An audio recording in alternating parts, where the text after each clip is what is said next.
subsidize home ownership in this way. Subsidize a 10% down payment.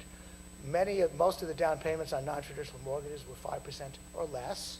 Subsidize a 10% down payment for all homes priced below the median for first-time home buyers.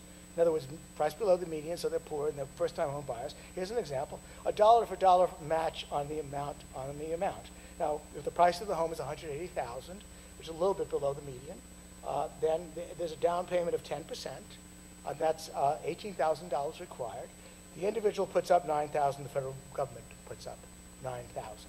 Now, that would at least make explicit the whole idea of helping poorer people buy homes. It would mean that they would have to apply to the private market for the mortgage, but they would be helped with the down payment. Now, it does raise certain questions. Don't forget that 1/3 of households don't own homes in the first place. They're disproportionately poorer people who don't own homes, who rent. Do we want to subsidize home ownership over renting? Don't forget that home ownership isn't such a fantastic thing. It does create labor immobility. It does make it much more difficult for somebody out of a job in one part of the country to get a job in another part of the country.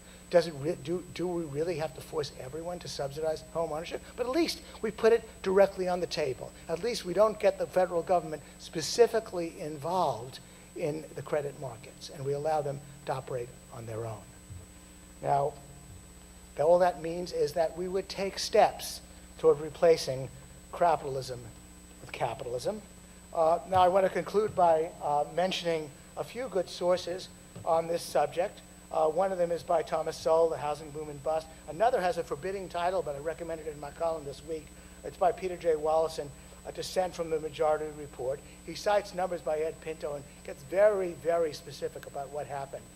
It's a 46,000-word mini book that you can download, and it's also very good. The interview with Calomaris on Econ Talk is very informative, and I unhesitatingly and immodestly recommend a long column I wrote called Misdirected Outrage, which is a dissection of the movie Inside Job.